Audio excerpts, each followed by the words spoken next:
করে সমাজ এবং রাষ্ট্রকে এগিয়ে নেওয়া যাবে না। আমরা এই জন্য বলেছিলাম এবং আমরা এটা বলে যাব, শুধু আপনাদের এখানে এসেছি এটা আপনাদের দাবি না, এটা আমাদের দলীয় দাবি। তরুণ হিসেবে পরিবর্তনের রাজনীতির অঙ্গীকার হিসেবে আমরা এটা প্রতিষ্ঠিত করতে চাই। টুডে অর টুমরো শিক্ষকদের, প্রাইমারি হোক হাই স্কুল হোক, সমস্ত শিক্ষকদেরকে প্রথম শ্রেণীর চাকরির মর্যাদা দিতে হবে।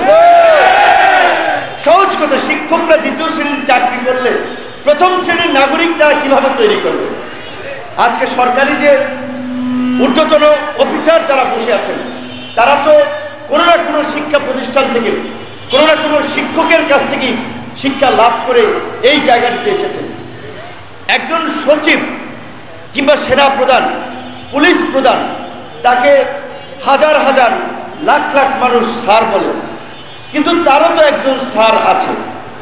সচিব যদি প্রাইমারি শিক্ষক তার দপ্তরে যায়, সে তো তাকে স্যারই বলবে, তাকে তো সম্মান দেখাবে, বসার একটা উপযুক্ত জায়গা করে দেবে। এমনকি সেনা প্রধানও, প্রধানমন্ত্রীও। কাজী এই সকলের স্যার শিক্ষক, সুতরাং তাদের একটা মর্যাদা নিশ্চিত করাটা আমি মনে করি, আমরা যে আগামীতে নতুন বাংলাদেশ বিনির্মাণ করতে চাই, আমরা যে একটা পরিবর্তন চাই এই সমাজে, ইনসাফের বাংলাদেশ গড়ে তুলতে চাই, বৈষম্যহীন রাষ্ট্র গড়ে তুলতে চাই, একটা উন্নত আধুনিক রাষ্ট্র, নৈতিক শক্তিতে বলিয়ান জাতি হিসেবে আমাদেরকে গড়ে তুলতে চাই, তার জন্য শিক্ষকদেরকে অবশ্যই গুরুত্ব দিতে হবে।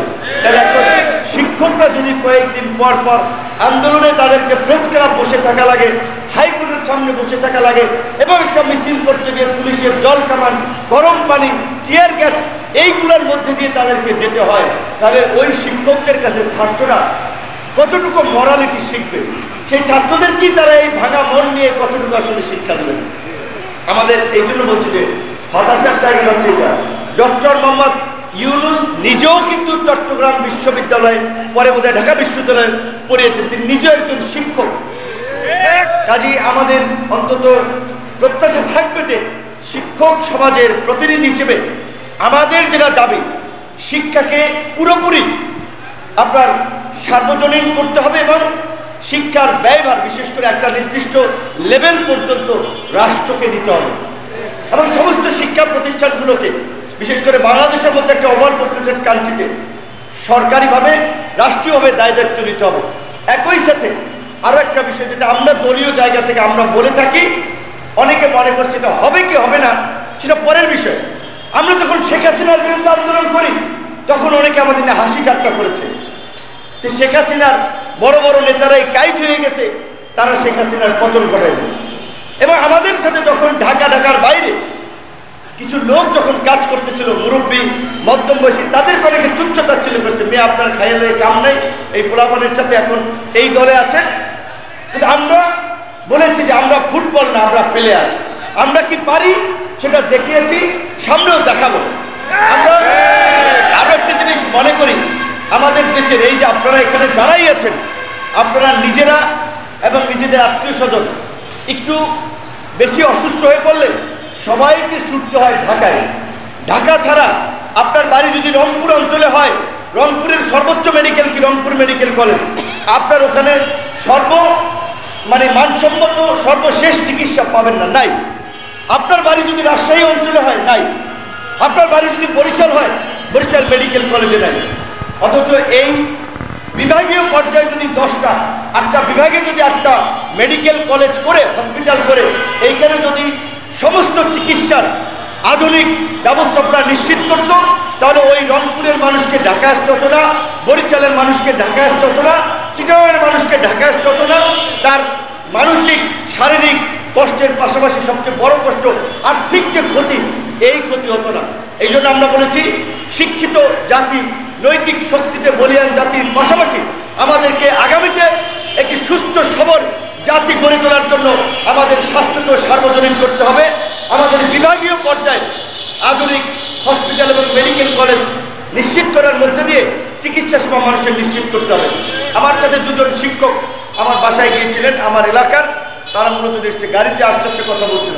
তারা বলছিল যে আমাদের সর্বসাকুল্যে কয় টাকার কথা আপনি বলছিলেন,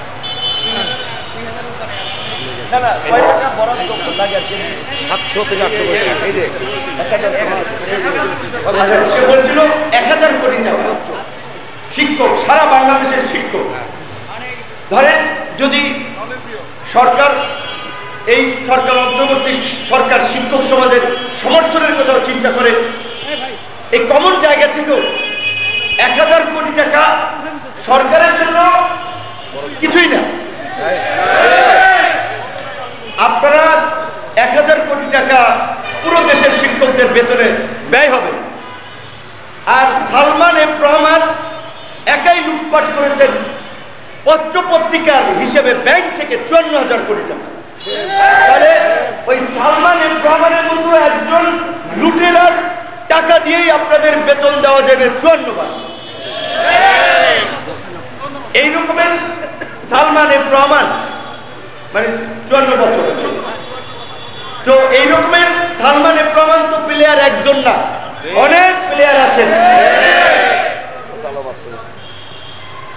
বাংলাদেশ ব্যাংকের ছোট কর্মকর্তা পিকে হালদার 10,000 কোটি টাকা নিয়ে গেছেন। আর এসালম যে কয়েক লক্ষ কোটি টাকা পাচার করেছে সেইটা তো আর বলার অবকাশ থাকে না। তো দেখছেন তাহলে আমাদের দেশের অবস্থাটা কি। কাজে আপনাদেরকে একটা বিষয়ে মনস্থির করতে হবে, ভবিষ্যতের জন্য চিন্তা করতে হবে। এই যে রাজনৈতিক সমর্থনে রাজনৈতিক দলগুলো ক্ষমতায় বসে চোরদেরকে অবাধ সুযোগ সুবিধা দেয়, আর তারা হাজার হাজার কোটি টাকা লুটপাট করে দেশেও রাখে না, দেশের বাইরে নিয়ে যায়। সালমান এফ রহমানের ছেলের বিয়ে হয়েছে, সেই অনুষ্ঠান হয়েছে কোথায়? ইটালিতে, ফ্রান্সে। ওখানেও ধরেন কয়েকশো কোটি টাকা খরচ হয়েছে। কিন্তু সালমান এফ রহমানের তৈরি হয়েছে কোথা থেকে? রাজনীতির ফাঁক ফোকর থেকে।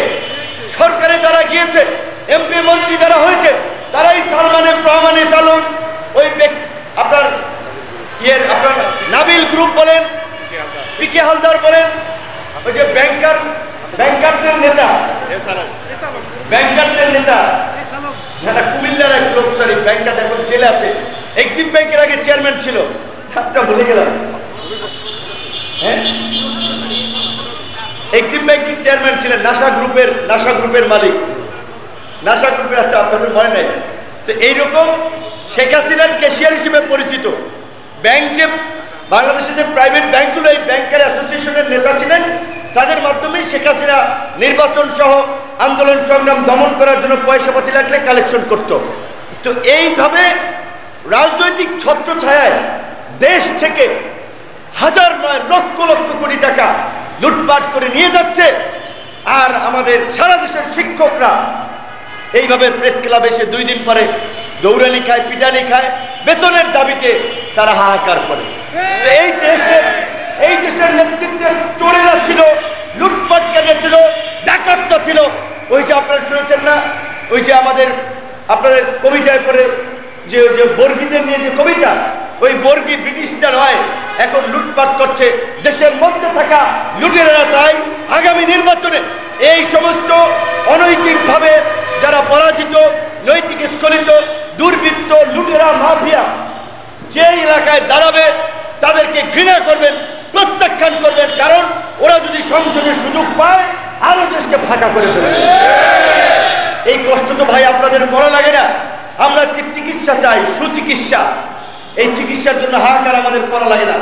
গুটি কয়েক ব্যক্তি এইভাবে টাকা দেশ থেকে নিয়ে যাচ্ছে। এবং বাস্তব কথা হচ্ছে এইটা, বাংলাদেশে হাসিনার আমলে 16 বছরে যে লুটপাট হয়েছে, অন্য সময় যে এই দেশে মদিনার সনদ অনুযায়ী দেশ চলেছে, সেইটা কিন্তু ঠিক না। 50 বছরে লুটপাট হয়েছে, কম আর বেশি। হাসিনা এবং আওয়ামী লীগ সবাইকে ছাড়িয়ে গেছে, কিন্তু 50 বছরে যা হয়েছে।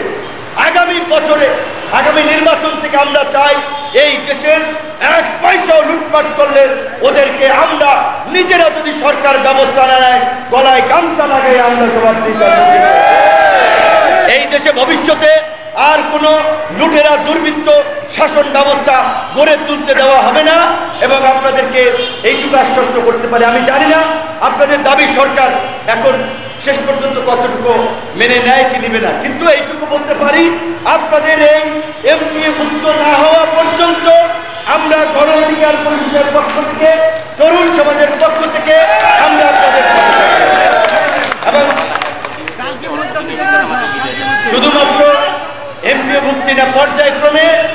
শিক্ষকদের চাকরিকে প্রথম শ্রেণীতে উন্নীত করার এটা আমাদের একটা লড়াই এবং কমিটমেন্ট। এই লড়াইও আমরা বিজয়ী হব। আমরা সরকারের প্রতি আহ্বান জানাবো, ফেব্রুয়ারিতে যেহেতু নির্বাচনের আয়োজন আপনারা করতে চাচ্ছেন, এই শিক্ষকদেরকে রাস্তায় রেখে নির্বাচনের পরিবেশ তৈরি করতে পারবেন না। এমনিতেই পরাজিত ফ্যাসিস্ট শক্তি নানাভাবে দেশকে অস্থিতিশীল করার, দেশে নৈরাজ্য করার, নাশকতা করার চেষ্টা করে যাচ্ছে। আজকে শিক্ষকদেরকে যদি তাদেরকে সন্তুষ্টির সাথে ক্লাসে ফিরে যাওয়ার ব্যবস্থা করতে পারেন, তারা সমাজে প্রভাব আছে, তাদের কথা মানুষ শুনে তাদের মধ্যে দিয়েও এই পরিস্থিতিতে কিছুটা হলেও পরিস্থিতি নিয়ন্ত্রণ করা সম্ভব। কাজেই এই শিক্ষকদের দাবি দেওয়ার একটা যৌক্তিক সমাধান করে এখন বেতন না দিতে পারলেও আপনারা একটা ঘোষণা দেওয়া যাবে।